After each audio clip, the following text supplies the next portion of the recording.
So before, so again, so welcome everybody. First, I would like to give maybe the word to our Director of Communications, Mike Spear, who's going to tell you a little bit about the online forum, which we will be making available following the webinar. So Mike, please go ahead. Yes, we've set up an online forum. Everybody will be getting a note sometime this afternoon that explains how the forum works and what we can use it for. It will be at ecolidetection.genomealberta.ca. It will require registration.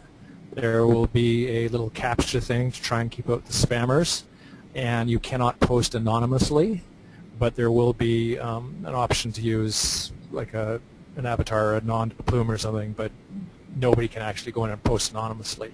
It will be open, so other people outside, say this webinar, will be able to post to it as well, but we have moderation controls so we can keep out the crazies and the spammers and things like that. But the idea of the forum is to ensure that we can keep the discussion going, that people have an opportunity to ask questions.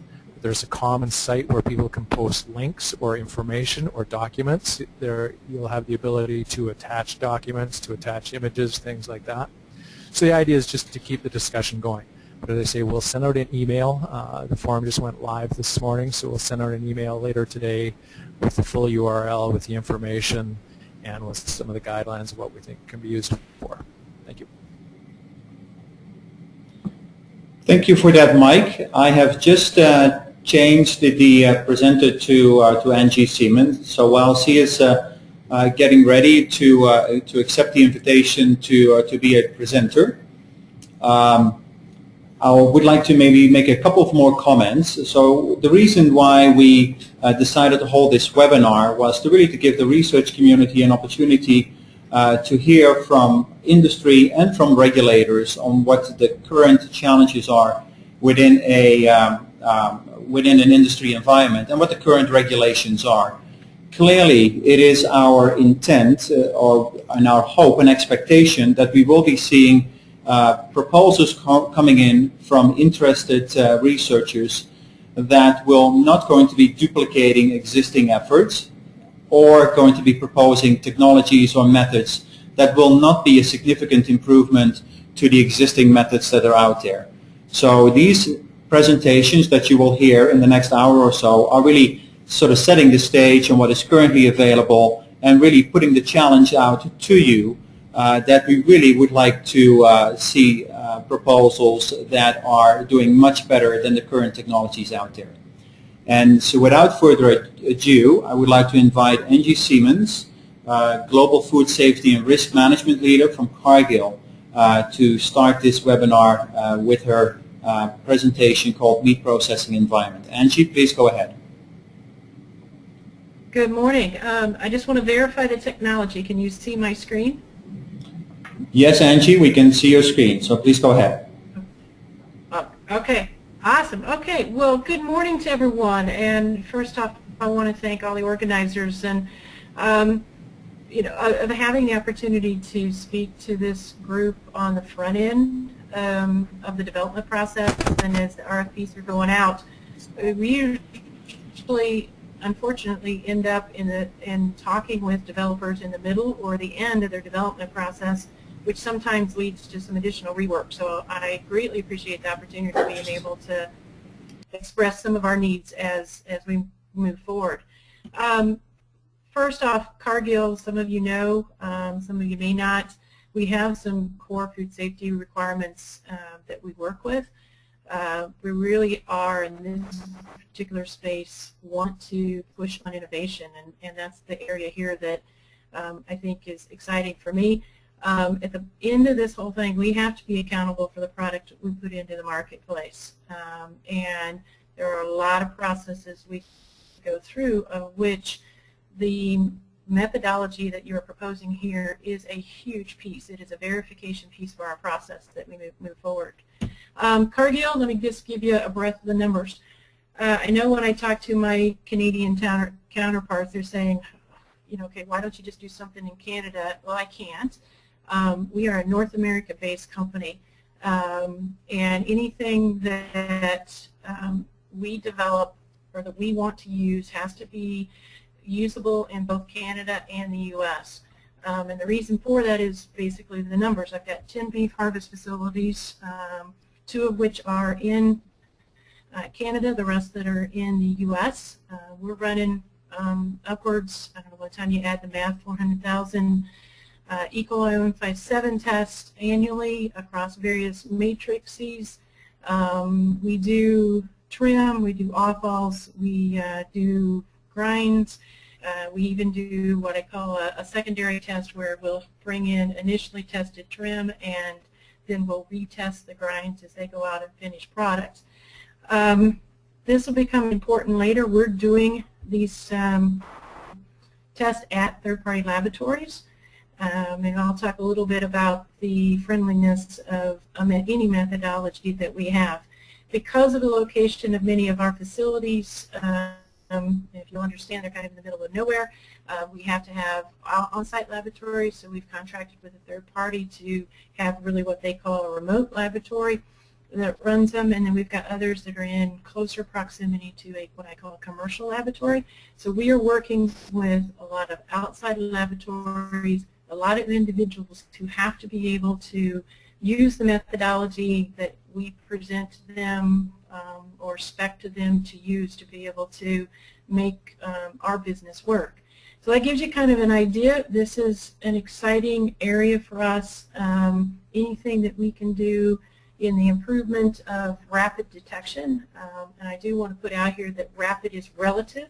I think depending on what business you're in, I think the government looks at rapid differently than I do for what I have to do to run my business. So it'll be an interesting dialogue to watch folks and what their definition of rapid is, and I'll give you my definition as I move forward.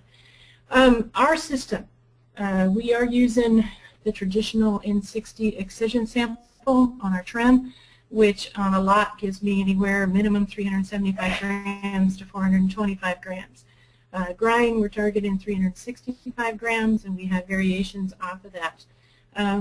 Right now, we use a PCR-based analysis, and some requirements in that, and I'll go into some more detail in a few minutes, but when I sum it up, it has to be accurate, reliable, and laboratory friendly. And then my definition of timely, it can't be any worse than what we're doing today. Depending on the matrix, when we get it into our systems, we're running either a minimum of 8-hour enrichments, 10-hour enrichments, or 14-hour enrichments using the PCR-based system because we have just found that I can't use to maximize or minimize the time that it takes to get to results. There's just some of these I can't move to 8 hours. And so anybody that does any development of an analysis is going to have to go across, and for Cargill to use them, has got to go across all of our product matrices because we are seeing differentials on being able to minimize the time and be able to assure that we have accuracy in the results. So there'll be, this is matrix dependence. I don't know if the methods you're developing will be as matrix dependence, but we continue to find that that's a key. The other thing we have found that is to run the Stack 6 is because we've got some slow growers. I apologize. Stack 6 for me is these other E. coli producing or toxin producing organisms that the U.S. has declared adulterants. So my shorthand for that is Stack 6. We have found because there's a couple slow growers in there that we've got to add 2 hours to our enrichment that we currently have today. So I think we will absolutely have to look, or anybody brings a methodology will have to be sure that they can pick up those slow growers and how it works. Analysis is, the sampling and analysis is one part of it, having the right data at the right time. For us today, we have to react on presumptive positives. We don't have time in our system to go to any type of confirmation step. So when I have a PCR presumptive positive, I don't know, especially in the Step 6 testing, whether I have a 26 or I have, another organism really doesn't matter to me because I know that I have something in there. We're going to react on the presumptive. Over the years, that gap between presumptive and confirmed on H7 has been very, very small. We've been able to dial it in with our current provider, and no, there is a problem today on STEC 6, and I'll come back to that, on the gap between presumptives and confirms, and that's a problem when we get into these multiplexes. Our average turn for processing is an 18 average turn, and what I mean by that is from the time I have someone walk to a product combo, you know, an 1,800-pound, you know, storage bin of trim, we get it sampled, we get COCs done, we get it to transport, we get it to the lab for setup, we run through the analysis, the lab does their verification, they notify us back, and then we release the product. We are doing that in about 18 hours. Any method that comes in for us to manage change and to turn a lab upside down and retrain them on a new one, we have to be better than this. We are not going to go longer than this 18-hour average turn. So hopefully that will give you what my real rapid is relative to what we need to have to be able to make our processes work and keep this perishable product moving through the process. Protocols. What are some of the things that we look for in a methodology? The key for us is, number one, we found out a long time ago, and if I go back, I'll go back here a second, we have an Achilles heel really in the sampling. Those of you that have worked with meat products know that my contamination, if it occurs, is not uniform or homogeneous through the process. We have gotten very specific in how we sample, but we know that we are not sampling 100% of the product. So if I get a cell in that sample, I want the analysis to be able to pick it up. So we have put out a protocol about 4 years ago when we started getting into this, when we started seeing that methods were approved through AOAC or these other methods where they only had to pick up one sample in 25 grams or one in 65 grams. That didn't translate to tell me that a methodology could pick up 1 to 5 CFU in a 375 gram sample, which is what I have. And so we went back to our current providers and said, give us the method, give us the validation that says if I have a cell in my sample that you're able to detect it. And so we've moved our providers and have gone through a number of validation trials to know that if I happen to pick it up, I can pick it up with the methodology. And then the typical sensitivities, false negative rates, and the inclusivity that go on. We take a very simplistic, analysis on how to calculate those. In whatever method you're going through, we are full, up for discussion, but absolutely cannot, let product out that has contamination in it. But at the same time, I can't pull, just from a good business practice, I can't be pulling a lot of product out of the marketplace that doesn't create a contaminant or isn't a problem for sale. So we're going to look at both sides on the industry basis. Some folks don't worry about the false positive rate. We worry about it because that's lost productivity, and particularly in the shortage of red meat, we don't need to be sending stuff to cooker out of the raw material stream if it isn't going to pose a problem for customers. We have our own internal validation protocol requirements. I have a full document, and I can make it available. I think they talked about on this website here being able to do that. We're going to ask you questions and absolutely get into the details of a methodology if we're going to consider it for Cargill. We're going to want to know what your sample temperature ranges are that you validated. How did you prepare your media? What's the matrix look like? Do you have the width and breadth? Because we know there are differences in how bugs, we're able to recover bugs from our various matrices. What's your incubation time? What was the minimum and maximum? The temperatures. I'm not going to go into a lot of details on these. We want, absolutely, you have to prove to us that you can pick up these bugs at low-level inoculums. And we'd love for you to be closer to the 1 CFU. We have found it's very interesting to watch the validations, that it's easy for many of these to pick up 10 CFU.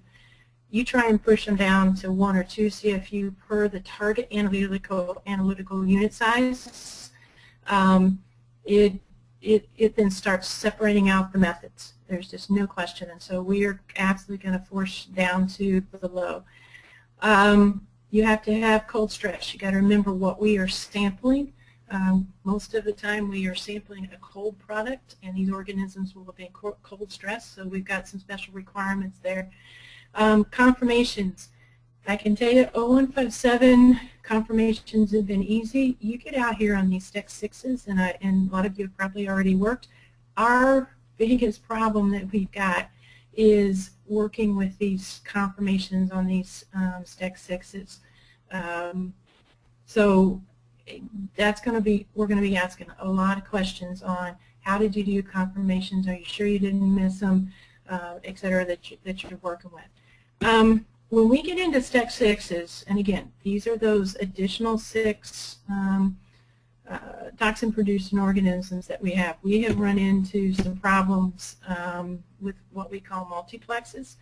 I'll tell you, we have no interest in running 4 different tests to get a result. We want to be able to run one test in this timing because we want to be as cost effective. We want to eliminate as much work or possibility for problems as possible. And you know, today, right now, what we're focusing on is trying to pick up those organisms by identifying the O antigen, the shigatoxin gene with the EAE gene. And what we're finding is that we want to know that bug that hits that sweet spot, that particular organism that has all 3 components that make it a virulent organism and one of public health concern. What we're finding is that it was, you know, I don't think we recognized just how easy 0157H7 made it for the methodology community with some of its uniqueness. But when we got outside of 0157, we have definitely run into some problems with, at my stage, and having to react on a presumptive positive. What we're running into on a PCR based is that we are having a tremendous amount of organisms that are O antigen and EAE but do not contain the shigatoxin gene. Upwards of, we have a sample of 1,100 or so presumptive positive tests that we had, and we went in and did the confirmations on them. Upwards of 63% of them were only O antigen EAE containing organisms and did not contain the shigatoxin gene. Well, those particular organisms are not a public health issue, but they were coming up presumptive positives, and since we react to presumptive positives, that product was pulled out of the raw material stream.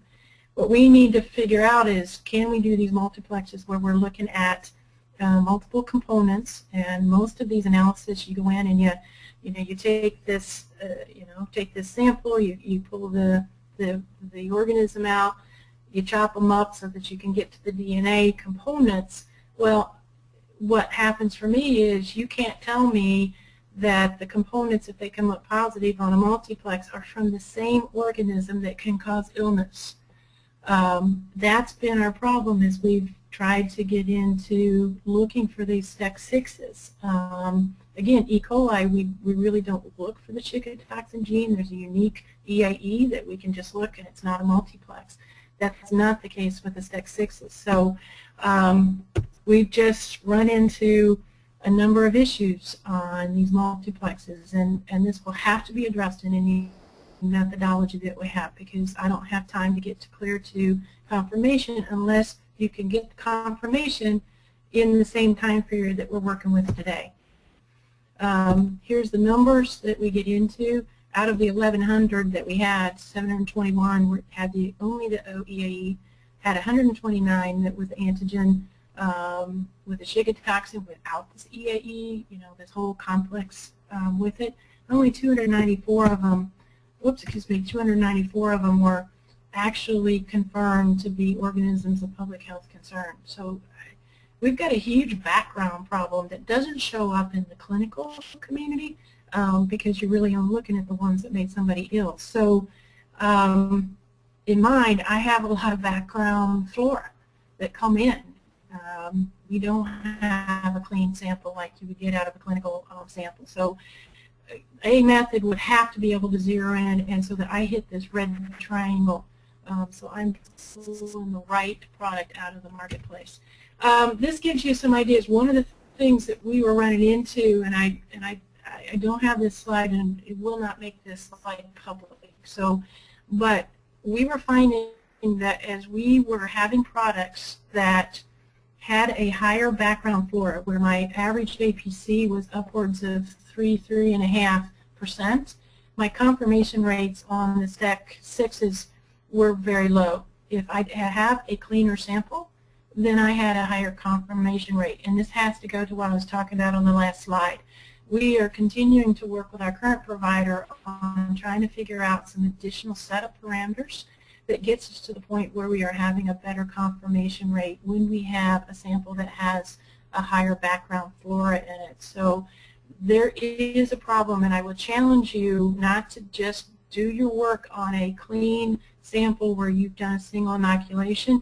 You need to get some real-world samples with real-world high background flora and see if you can still come up with the same confirmation rate that you do on a clean sample where you've just inoculated it. That will be a requirement for us. We need to know that you can work with what our products look like. This will just give you an idea. I talked about struggling with confirmation methods. We've worked with a lot of people, and this just gives you a general piece on where you've got confirmation method 1, confirmation method 2, where we split the sample, send it to folks, and we are getting different results on confirmation methods.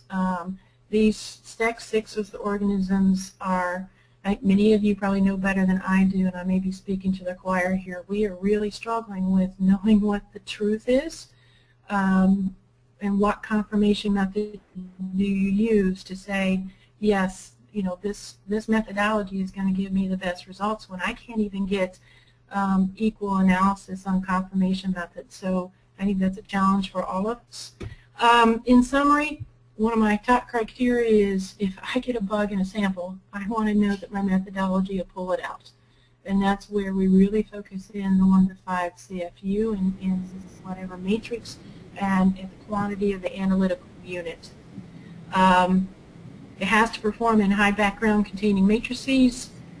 Positive, I have to be able to know that I have a single organism that will make somebody ill, not the components of several organisms. We talked about timely, lab-friendly. I just want to go back to a second.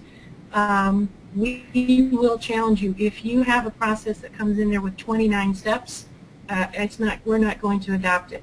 It has to be goof-proof with my labs. My labs run 24/7. We are hard on them. They have to be able to deliver. We have to have redundancy. We cannot be down because if I don't get the lab results, I can't run my plant. So these have to be very lab-friendly, cost-effective, and again, I'll go back that any method that we get here would have to be approved in both Canada and the U.S. And I am finished with my presentation. Thank you very much for that presentation, Andy. I think it was very enlightening, at least for myself, and I hope for the audience as well. So just to the audience, just a note that if you have any questions, there should be a question box on your screen where you can type in questions for all of the presenters. So we had scheduled some time for questions after this presentation. Actually, we just got a question here asking you, Angie, and I'm not quite sure whether you can see the question, so I'll repeat the question. What is the average cost for each test, and what price range do you expect? The average, well, I would like it always better than what I have today, right? One of the things that we run into is to run a remote lab is always going to cost more than I take it into a commercial lab because the cost can be carried over on a higher overhead. So our cost today depending on which lab that I end up going to. We're running, I think the cheapest that I've seen on a monthly review has been 27 and can be as high as 54 depending on volume, depending on which lab I'm in. So if we would love to continue to be less than that. And that covers the test costs, it covers the labor cost, that's the total cost to us at the plant level to make it work. So embedded in that is the actual cost of the procedure, and I usually don't pull that one out independently. Thank you for that. Thank you for that. So we have a couple of additional questions. I think what we will do with the questions is we will make sure that we keep those questions and try to see whether we can get through those, through all of those questions. But I think we should move on to the next presentation, which is going to be done by Jeff Farmer. So please note that at the end of this session there will be about 25 minutes available for questions and answer. So Jeff, I can see that we have your screen in front of us now, and so again I urge you trying to finish your presentation within 10 to 15 minutes and be available for questions. So the floor is yours. Okay, thank you very much everyone, and thanks for inviting me. I guess with my talk and next talk from Diane, get a good picture of the regulatory system and some of the other issues and methodology. So this is the brief outline I'm going to follow. I'm just going to touch base quickly on some of these, as you will have all the slides there, so the details will be there for you to look at. So just as a note, I'm sorry, Jeff. So just as a note to the attendees, so the presenters have agreed to make the slides available, which will allow you to look back at the slides at your leisure. So my apologies, Jeff, for interrupting. No problem. So this is just to give you a rough idea of the primary responsibilities of some of the 4 major federal organizations that have a role within the Canadian food safety system, and the guests that will be there for you to see later on. In terms of our role here in Health Canada, we're responsible for establishing food safety policy and standards and conducting health risk assessments in the food safety system. We should be able to don't code anything to figure out how to do that. In terms of Canadian legislation, we operate under the Food and Drugs Act, more specifically for food safety sections 4 and 7, but that applies, as many of you know, not only to meats but to all foods. The Canadian Food Inspection Agency as well has very specific Meat Inspection Act, meat inspection regulations, and also Meat Hygiene Manual of Procedures that pertains to meat and meat safety. In terms of the methodology and some of the issues in Canada, as some of you know, we do have what's referred to as compendium of analytical methods, and that is present up on the website. It can be easily found if you Google that from the Health Canada website. And that's where we list all the methods that can be used by people, and this is for regulatory purposes. And you can see what the use is there in terms of the methods that we do use. We have a number of volumes. You can see both for not only bacteria but parasites and viruses as well. And we also have sections that give actually the procedures for the development and management of food microbiological methods. So if companies want to get more information about some of the data requirements and submission templates, that is also available at our website.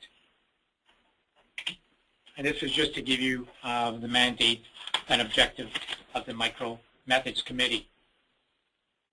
Now, in terms of the method performance parameters, this is very similar to what Angie had discussed from a Cargill standpoint in terms of looking at, for example, false negative rate less than 2%. So very, very similar. These are just some of the parameters. And of course, they do have to be strict because these methods, as I mentioned, are going to be used for regulatory purposes. What about in terms of E. coli? We already know that this is a hazard that's likely to occur in meat products. Here we're talking about meats. We know as well that VTEC are definitely a significant public health concern in Canada. But I would like to note that I think industry has done a good job in this respect in terms of helping to drive down the incidence of VTEC, and you can see in that chart there that the incidence of VTEC in Canada has gone down since 2007. So there are efforts that are being undertaken both by government and industry that have made a difference in terms of illnesses and public health burden in Canada. We've already discussed the whole issue now about the emergence of these non-0157 E. coli. And so it's been associated with many different types of foods, not only meats. And as mentioned, the U.S. now has the 6 priority serotypes that they've declared as adulterants. We have not done that as yet in Canada.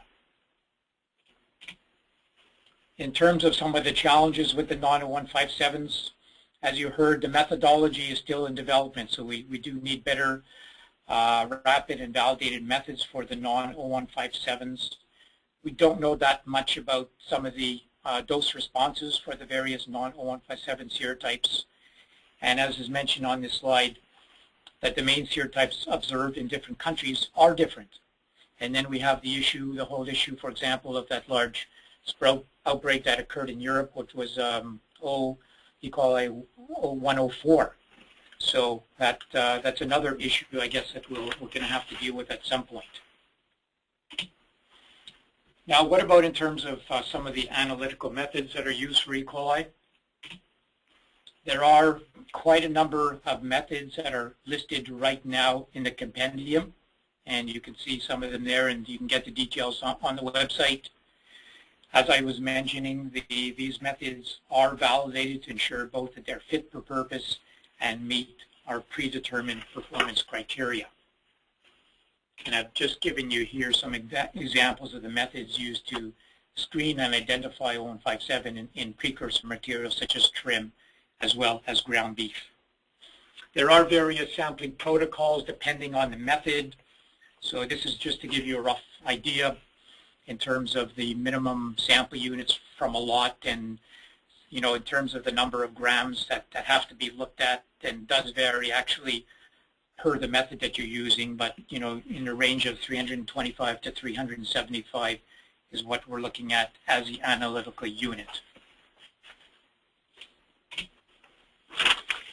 Now, I just wanted to point out that there are methods that are being developed right now and have been developed. Some very good work done by led by Dr. Alex Gill in our group in collaboration with CFIA. This is serotype independent method, which has been validated in a study with 5 labs for the non-01 of the big 6, and looking at expanding the method to be developed to include 045 and 0121. As well, there's some very good work being done by Dr. Roger Johnson and his group in PIAC, looking at the ELISA and immunoblot assays for the detection and isolation of VTEC. So some very good work also going on in addition to some of the rapid kits that are out there right now. In terms of the situation in the U.S., we've heard a little bit from Cargill, but we know in terms of FSIS, in terms of their requirements for testing in raw ground beef, beef trim, components other than trim, and bench trim.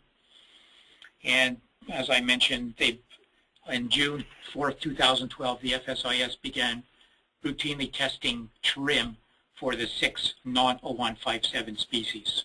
When they do find a positive, it's actually not allowed into commerce, and it would be subject to a recall. In terms of some of the methodology, and they do have their MLG method, which is up again on their website, and basically they're looking at detection of the 6 priority serogroups. They have this 2-level real-time PCR screen, which looks at first at the X, TX, and EA, followed by the O serogroup genes. Now, what about in terms of some of the potential regulatory implications? Some of the rapid methods that are out there are very good for rapidly screening out negative samples, but we've heard some of the issues with confirmation and some of the confirmation tests. In terms of going on and trying to look at, for example, if we get an isolate from food or environmental sample, an isolate from a clinical patient, you still need a pure isolate to do your whatever subtyping method, whether it's MLVA, MLST, or PFG. As well, some of the issues that we know about in terms of some of the PCR methodology, where in most cases you cannot distinguish between live and dead cells. So there are methods being used right now where you can get some distinction between live and dead cells, but still an issue from a regulatory standpoint. In terms of what's in the pipeline, there has been very recent development in terms of some of these rapid portable systems such as microfluidics, microarray biochips, and there is a very large project that's going on now collaboratively with NRC and others. This is referred to as the GRDI project, or Genomics R&D Initiative. And this is some of the work that is going on right now, with the end game, I think, being to have rapid isolation and detection in hours and not days. And I think we will have to take a look at how we can possibly collaborate with the folks who are on this GRDI initiative and get a win-win for both groups in terms of moving this ahead and getting what we want out in the end. So I think I've used my 10 minutes, and I'll stop at that point. Thank you very much. Thank you very much, Jeff, for a very enlightening presentation. I think it's great that you were able to highlight some of the existing technologies that are available, existing research that's going on, and that's clearly the intent of this particular program, is for scientists that are interested in participating in this competition to work with investigators that are on the floor. So there are a couple of questions that I'll cover now. The other questions, we will be posting them on the online forum, and of course we will have some time as well for a more open discussion with all the panelists later on. So a question here, Jeff, are methods like FISH being investigated? Sorry, I missed that. The question is whether methods like FISH are being investigated? Yeah, I think there is some, right? Yeah, there is some, but not in the not under the GRDI initiative. And there's another question, and I think that would also be a question maybe that we can use for the we'll come back to that in the open question and answer period. Is do you have a sense of how much time it actually takes and the steps involved in order to get approval for a new technology? Well, I mean, it's usually what we say is once we have a full data package in, usually takes about 3 months to review and get back to the submitters of the method. But it's very important, I think, that if somebody has a method in mind that they'd like to develop, that they speak to us beforehand so that we can all have a good appreciation of the actual data needs and requirements and everything else that we need in order to speed up the process for looking at the data. Excellent. Thank you very much. So I think in the interest of time, I think we will be moving on to the next presentation by Diane Allen. So we have Diane. We can see your screen.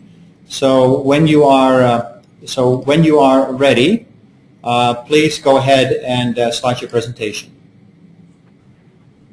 Great. Thank you so much for having me today as well. So I'm going to build upon some of the discussion that just took place from our other panelists. So I'm just going to set the stage a bit. So obviously you know that the Canadian food safety system follows a risk-based approach, and we do that particularly because we're in the aspect of trying to prevent illnesses in the population. So this is accomplished through a variety of mechanisms, and sampling and testing is one aspect of that. through the identification as well and the control of hazards in entry points during either the food manufacturing or the verification of the efficacy through the food inspection and quality control activities, which have a very strong laboratory testing component. So, by the way, detecting the pathogenic bacteria.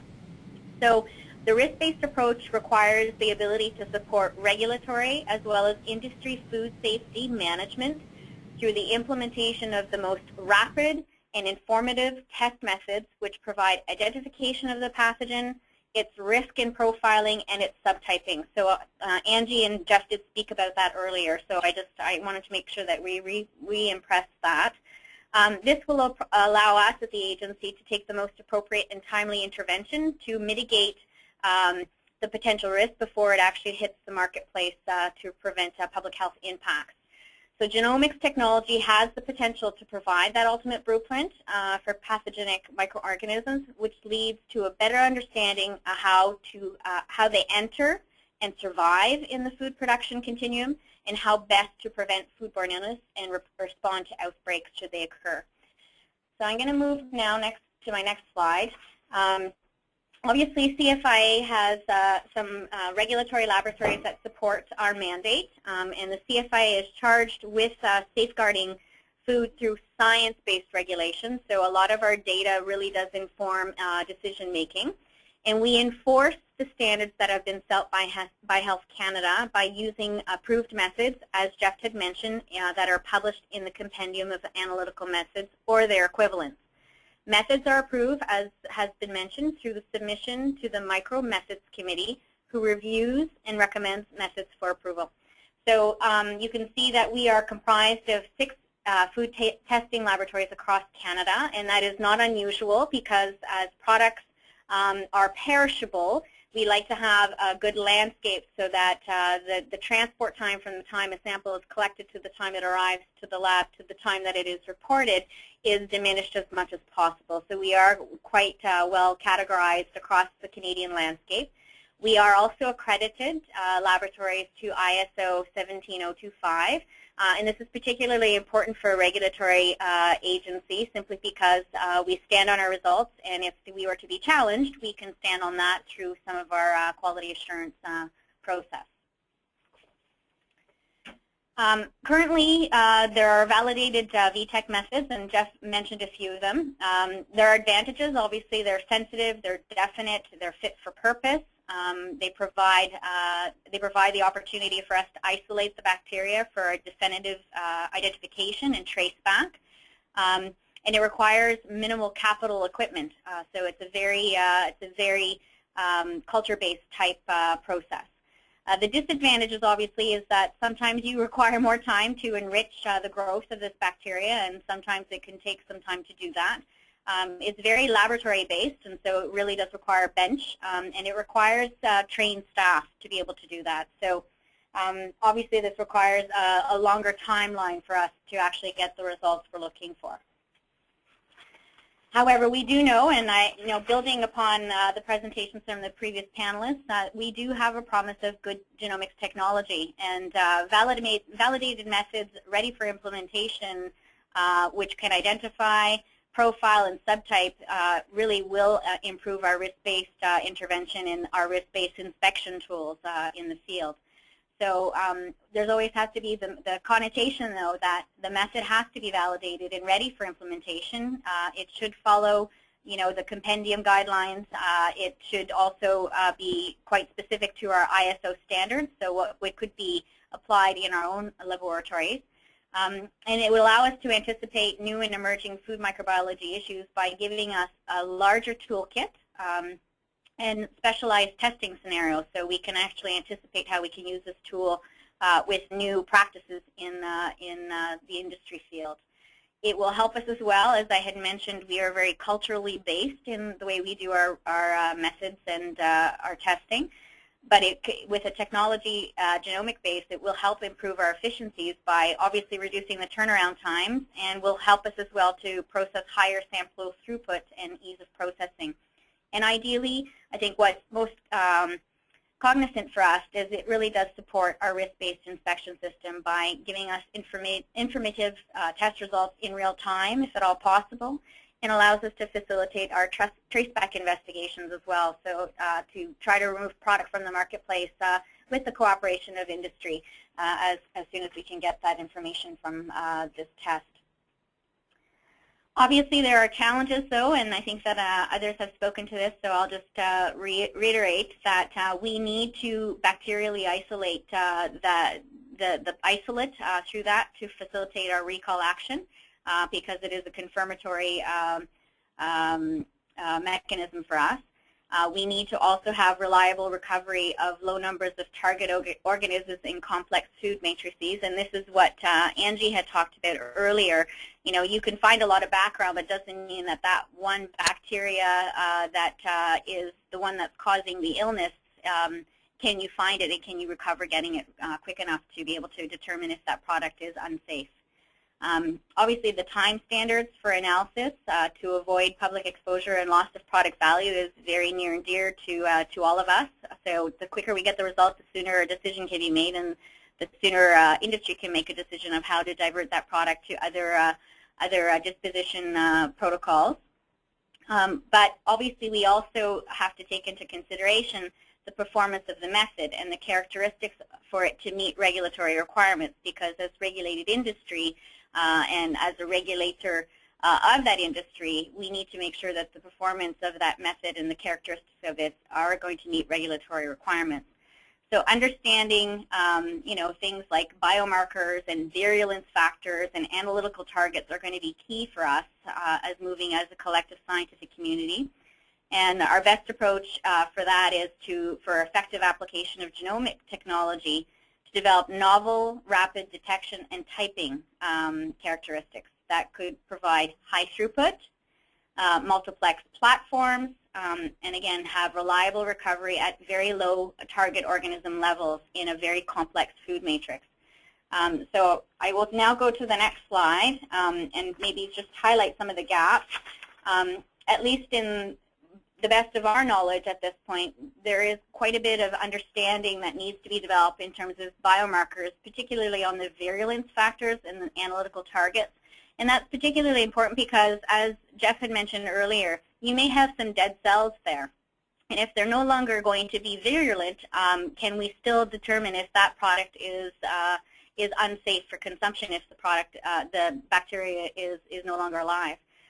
You know, high throughput and multiplex platforms are very key, because if you want to screen everything in that establishment, or if that establishment wishes to screen things, you know, having that high throughput is going to be key for them to be able to move through the whole storage and inventory that's there.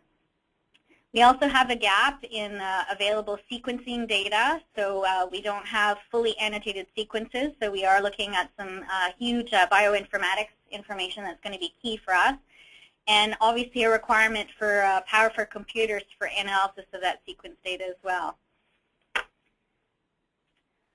So in terms of our domestic and international linkages, as Jeff has mentioned, we work in a collaborative way with all stakeholders, including federal, provincial, industry, and whatnot.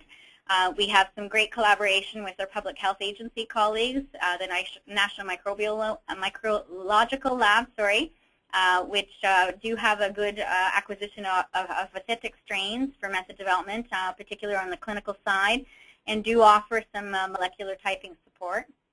We do work with our Canadian provincial labs as well in collaborative effort, as well as the federal VTech network, which is, you know, houses a regular number of discussions and exchanges on bacterial strains, advice on selection of appropriate diagnostic markers, and there's some great collaborative research that comes out of that as well. In terms of our international collaboration, we do work with FSIS, and we typically work with them to try to get method harmonization, so that, as has pointed out by Angie earlier for the Cargill presentation, so that what happens in the U.S. and in Canada is more or less harmonized and standardized, so that you know, that trade aspect of industry is also not compromised or hindered. We also work with other colleagues internationally, such as the EColi Reference Center, which is providing proficiency panels on strain identification, method validation, and harmonization. And that's absolutely key for us, because just because you find something, you got to make sure you're finding the right thing and that you're competent in finding that, so that you stand on the principles of that data. And we are also working internationally with academic and the regulated community on risk management workshops and identification workshops. And those are important for us as we move forward.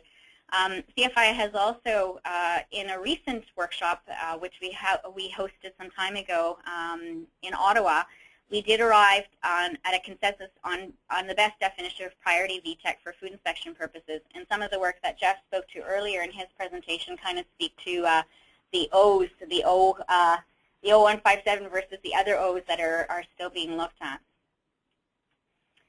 So obviously, in conclusion, and similarly to colleagues who have provided their panel view, novel rapid methods that can be used in this field could play obviously an essential and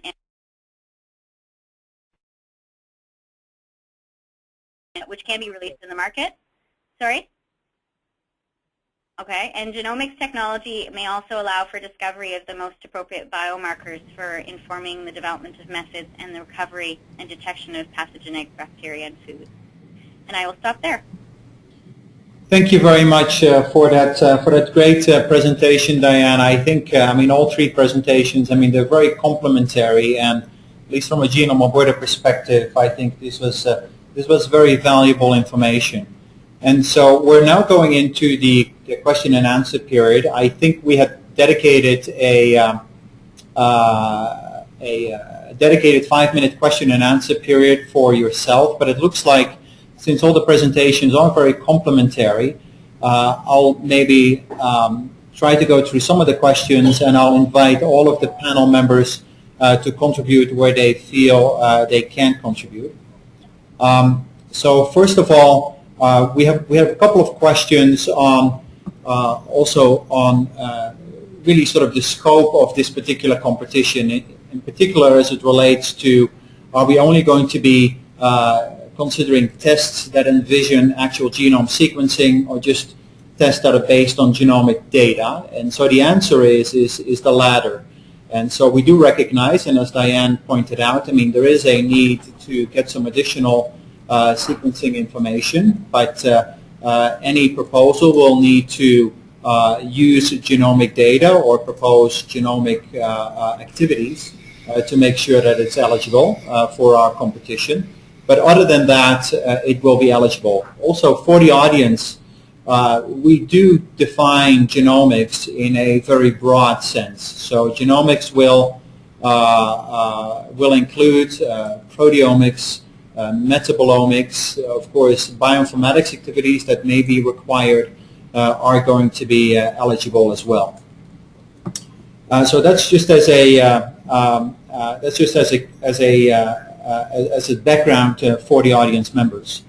Another question, which I think that's probably Angie, that's probably in the best position to answer this question, is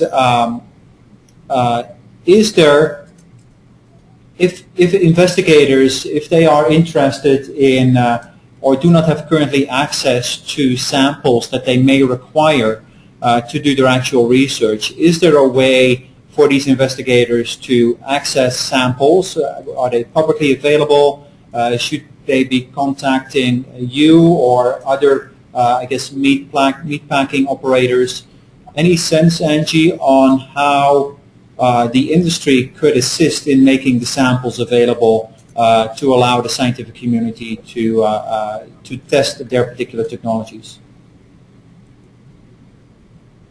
Okay, a couple different things that we run into. I mean, we can send meat samples up for inoculation.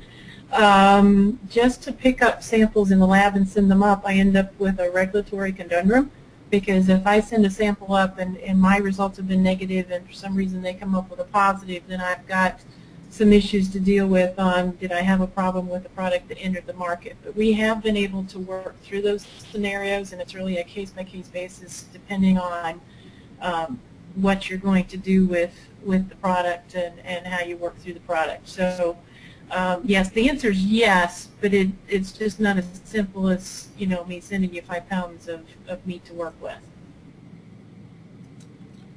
Okay, thank you for that. also maybe a question that has sort of been raised, and I think it was more or less covered, but this is maybe for all the panel members if they like to contribute to that. So currently, I mean, there is testing technologies available that take 7.5 to 8 hours. So from an industry perspective, what would an ideal test look like? In other words, what would be an ideal time period to go from sampling to having sort of a yay or a nay with respect to the presence of pathogenic E. coli? So maybe if I can ask you, Angie, maybe to start first, and then I'll invite the other panel members to join. Well, we'll adjust. The thing that is what we run into is I have to meet all the parameters that I talked about. So, there's a lot of folks that come in and say they have a more rapid, they can find something in 2 hours or 3 hours, but it definitely doesn't have the sensitivity, which I cannot live without. The other thing is we have folks come in and say, well, they can narrow some things down, but then I add 15 steps to the lab to do it. So we balance out the timing with meeting all of the other parameters to make sure that when I get ready to release product, I am confident in that product release.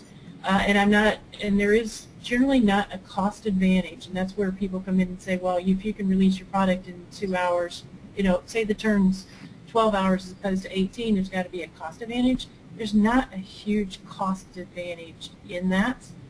So we're not looking at increasing the cost of our test to get it out, because we still work in shifts. We have first shift and second shift, and then we ship on third shift, or the carryover. So for it to be dramatic, it takes it down to where the turn's 5 hours, where I can make it in a shift and use it the next shift. That would be dramatic. Still not probably a huge cost savings for us. So it is a balance across all of the components. Do any of the other presenters would like to comment or complement Diane's answer? Oh, sorry, Angie's answer. Jeff Farber here, Health Canada. Yeah, I mean, as many people know, I mean, we've been working for the last, 20 to 30 years on developing, rapid methods with the hope that we'd be able to get something, in a couple of hours that could be used on site in industry and give them real-time information. The reality is that, if we had a test in 1 day that could come back with the answers in terms of, is this a, quote-unquote pathogenic serotype, a pathogenic strain of E. coli, and if we could, even molecular type it on the same day, I think we'd, be well ahead. As you know, the numbers of E. coli 0157 and non-0157 right now, both in trim and ground beef, have actually decreased quite dramatically in terms of even, besides the incidence, and numbers as well have gone down in the last, even 5 years. So you're dealing with very, very low numbers at the start, and you really, to my mind, are going to need to have some type of enrichment period before, and then, you have to separate it out from the food matrix and then do your whatever your detection technology is. But I think to conclude, I think if we can do it in one working day, I think we'd be, in very good shape.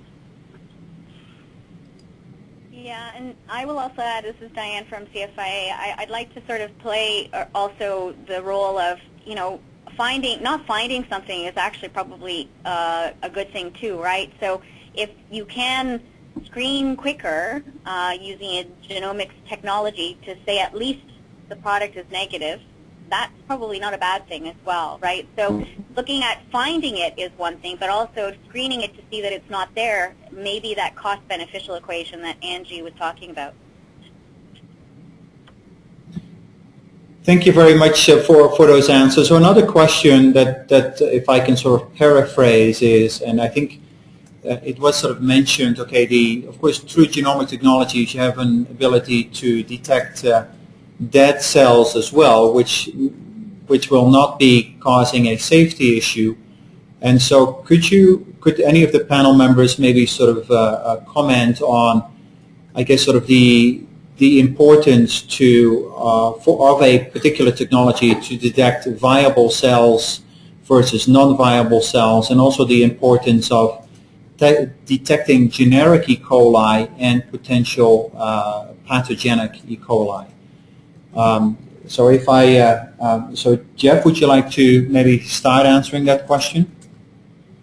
Okay, I'll take the last one, I guess. I mean, in terms of the generic E. coli, I think it is still very important to have a good rapid test for generic E. coli, and I think we're starting to find out, that we're lacking some information in terms of what are the actual sources of these pathogenic E. coli in the plant environment, where they're coming from. We have some indication from some of the recent work done by Dr. Gill actually at West and others, but I still think in terms of even doing trend analysis in the plant, I think doing generic E. coli tests will still be important to us in the future, and that data and information will be important. In terms of getting, I guess, a viable isolate, to my mind, I mean, I think it still will be important. It's, I was trying to think of it in terms of, when you're looking at some of the other, if you're getting into the field of looking at, for example, parasites or viruses where we know you can't even grow, these things, some of the viruses, for example. And if you have, basically an RT-PCR positive where, again, you're not really sure if the material is infectious or non-infectious, but if you combine that with some epidemiological data, you can be on fairly solid ground in terms of moving ahead with, potential recall. But in this case of bacteria, I think we would really like to see, viable cells at the end so that we can make the decisions that we need to make as regulatory agencies. And I'll add to what Jeff was saying too. I mean, there might be target indicators within a product such as protein degradation or RNA degradation that could potentially signal or indicate whether the E. coli or the VTEC is there and it was alive, right? So there are detection mechanisms and indicators that we could look at that could determine whether a product is deemed negative versus one that's positive, but unsure at this point whether there's still some virulence into that product that may be heading its way to the marketplace. Yeah, this is Angie. I have expectations that if my system worked accurately, I will have dead cells. I mean, we know that we have E. coli M57 or these other staph at any time have the ability to walk into our plants. And with the number of interventions that we have in the process, we are killing organisms, and there will be dead organisms in our products. Those are not a public health risk. So for me, it is imperative that I know if I have living cells in the product that I am trying to make disposition on. I don't care about the dead cells for disposition purposes. Thank you for that, Angie. I think several presenters, did comment on the fact that culturing is going to be required. But could maybe any of the panel members maybe comment on the fact? Personally, I feel that it should be possible to develop a genomics-based test that does not require culturing, and so. But I would like to maybe get the opinion of the panel on that, maybe on the desirability of having a test that does not require culturing versus, I guess, a test that does require culturing, where you may be able to select against dead cells, but of course which will add on to the time period for completing the test. Right. And this is Angie. For me, however you get there, it doesn't matter. If you can get there without culturing, but you have to be able to tell me whether I have a product, for my purposes, if I had a product that has the potential to cause an illness, and a dead cell does not have the potential for creating illness. So if someone out there has, the innovation and can figure out how to do it and not not culture, to tell me whether I had a live cell or not, then go for it. I think that's what we're, really trying to get into the creative side. So it doesn't matter to me how you get there. The question is, I got to know that I have a product that has the potential for creating a public health issue. Yeah, just to add, I guess, still in my mind, I still think that you're going to be able to probably shorten the enrichment period, and there is a lot of work going on trying to shorten, but with the levels that are being present on trim and ground beef, you're going to need some type of enrichment. Right now, given that, I guess given the length of the grant period as well, I think it's a year and a half, if I'm not correct. And, that's not that much time in terms of trying to develop something which is, really going to be revolutionary to the point where you don't need any enrichment. I think it's going to be a very tall task. Thank you for that. So another question for Angie, and I'm sort of reading the question here. You express concern about the undesirability of finding your signal, for instance the Shiga toxin signal, as components of several organisms or sources. If you have to trade off between detecting one CFU on one hand and confirming the single source of the signals on the other hand, which will you choose, or do you or the meat industry need to have both for your business? Okay, I'm not sure I'm understanding the question, so let me see if I can't go after this. I don't need to know which 6 I have in my sample. What I need to know is that I have a sample that doesn't meet the regulatory requirements. And for right now in the U.S., the regulatory requirements are, making sure I don't have the H7 and then I don't have the other 6 components. It doesn't matter to me today when I'm making a disposition of my product, which one it is. And we right now have gone to confirmation to understand which ones we're struggling with simply as a initial phase here, but once we get through the initial phase and we close the gap between presumptive and confirmation, it doesn't matter to me to separate out the organisms. I just need to know that I have a product that potentially has a problem. Hopefully it gets to what the question was. I believe that was indeed the question. So Jeff or Diane, anything you would like to add to that?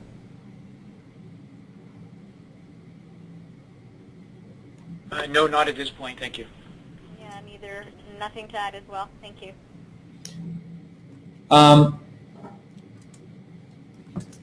So is it? So there's here a question: is whether enrichment culturing will be allowed on site? I mean, this participant believes that it will not be allowed on site. Could you confirm or comment on that? Well, I'll jump in from a plant standpoint. Most of the folks that I'm aware of, we don't any transportation time on sending a sample from a plant to the lab adds to reducing our turn time, or adds to our turn time. So what we've done is the laboratory is physically separated from the plant. So I'm walking it across the street to a laboratory. In some cases, I've got 2-hour drives that get to the laboratories. So the culturing is done on site. We're not going to overnight it.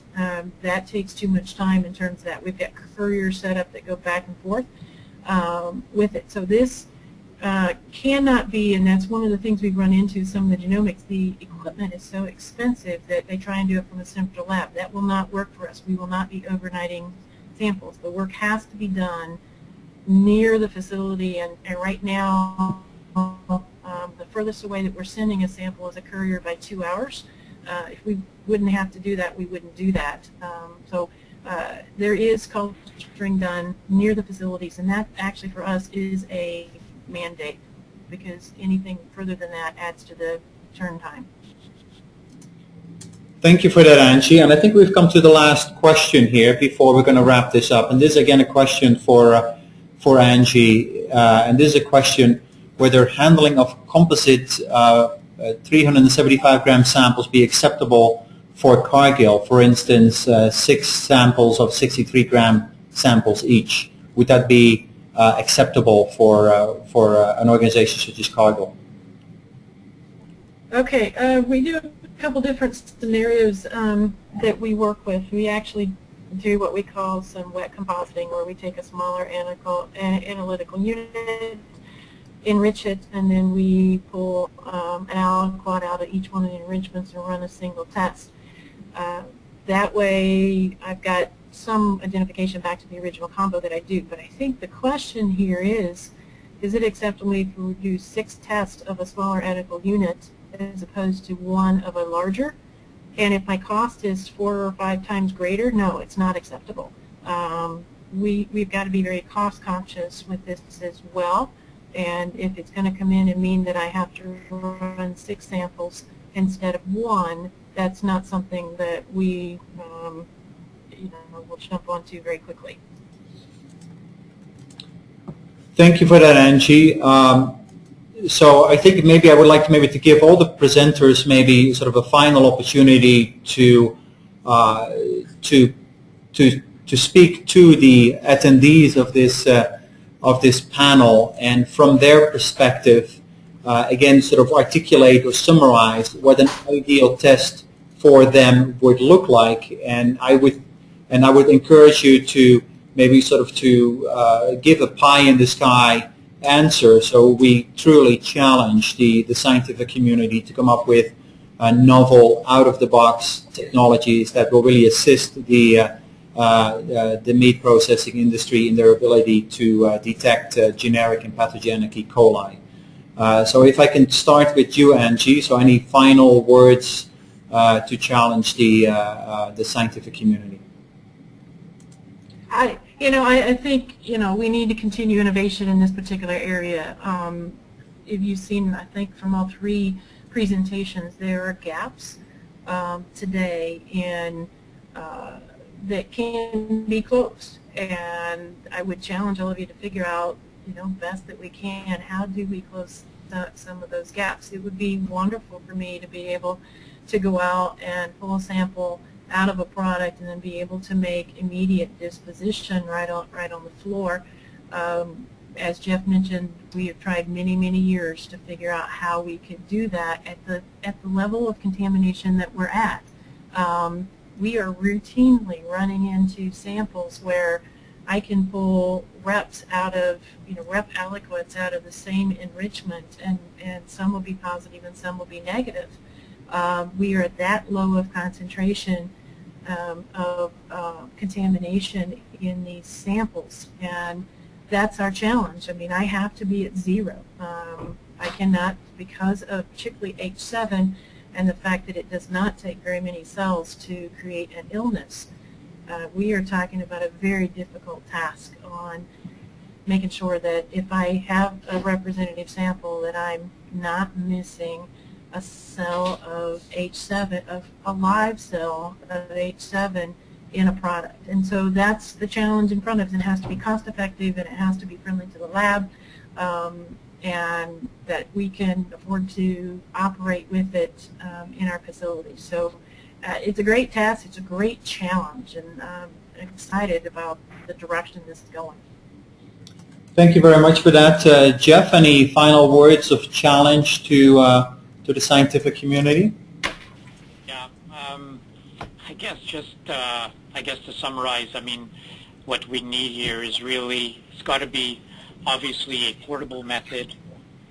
It's got to be not too complex, as we've heard.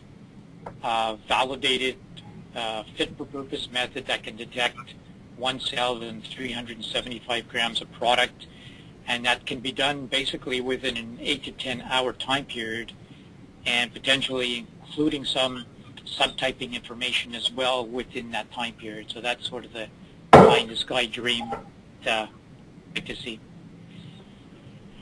Thank you for that, Jeff. Diane, your challenge to the scientific community? Just echoing what my colleagues have said, so looking for something that is fast, quick, cheap and that is fit for purpose, I think is exactly the sort of pie in the sky that I would suggest everybody take the challenge on. Thank you very much for that. So on behalf of Genome Alberta, I mean, my sincere thanks to all the panelists, Angie Siemens from Cargill, Jeff Farber from Health Canada, and Diane Allen from the CFIA for really spending some very quality time with us and the scientific community that is interested in taking on this particular challenge.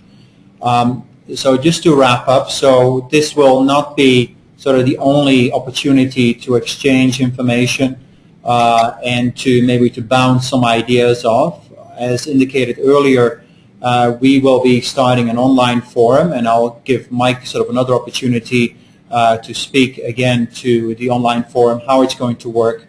We have also received permission from the presenters to share their presentation, and so everybody that has registered for this webinar will be receiving a link to the presentations as well.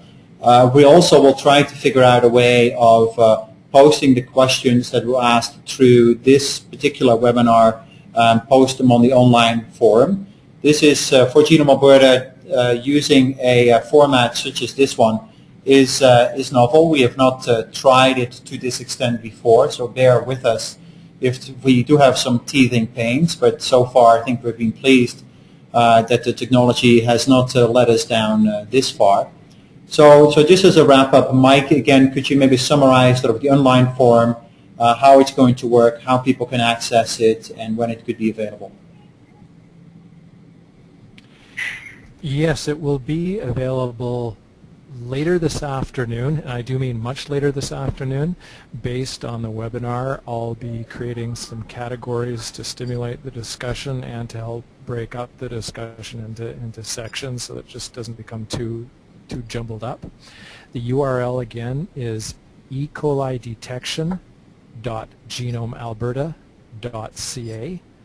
As a guest, you will be able to read the material, but unless you register, you won't be able to provide material, comment, answer questions, etc. We will be moderating it, so we can try and keep the discussion in line and keep out any spammers or anything like that. But we will not be allowing anonymous posts. You will have to register to post. So again, that's ecolidetection.genomealberta.ca. Thank you very much. We'll be sending everybody an email just to outline it later. Thank you very much for that, Mike. Now my final word to the attendees. So we are very pleased that you've taken time out of your very busy schedule to listen to those presentations. Again, from a Genome Alberta, Alberta Innovates, Biosolutions, ALMA, and OMAFRA's perspective, we really like to that challenge, and I think this has been articulated very clearly by the presenters. We are committed to funding genomics-based programs, so genomics-informed programs that are going to be of benefit to the industry. We very much encourage you to collaborate and coordinate with investigators that are already working in this area. We will be screening out proposals that are proposing to duplicate efforts that have already been started by others. If you feel that you have an opportunity to bring some additional funding to this initiative, because the funding that the current funders, and again the current funders are Alberta Innovates Biosolutions, Genome Alberta, Genome Canada, ALMA, and OMAFRA. If you feel that that's not available, we encourage you to secure that funding from others to make this to make it a more exciting program. So with that, on behalf of Genome Alberta, Alberta Innovates Biosolutions, ALMA, Genome Canada, and OMAFRA, we're looking forward to your letters of intent, which are due on January 14th, and so again, use the public forum to ask any questions that you may have, and we hope also that you will be checking this forum, and maybe you could contribute to the discussion by also providing some answers, because this forum is only going to work if we have not only people that ask questions, but also people that are willing to take some time and answer those questions. So with that, I would like to sign off. Again, thank you very much for your time, and we're looking forward to receiving the letters of intent from you. Thank you. My name is Gijs van Rooyen, Chief Scientific Officer for GNOM Alberta. I hope you're going to enjoy the rest of your afternoon and the weekend. Thank you, and bye-bye.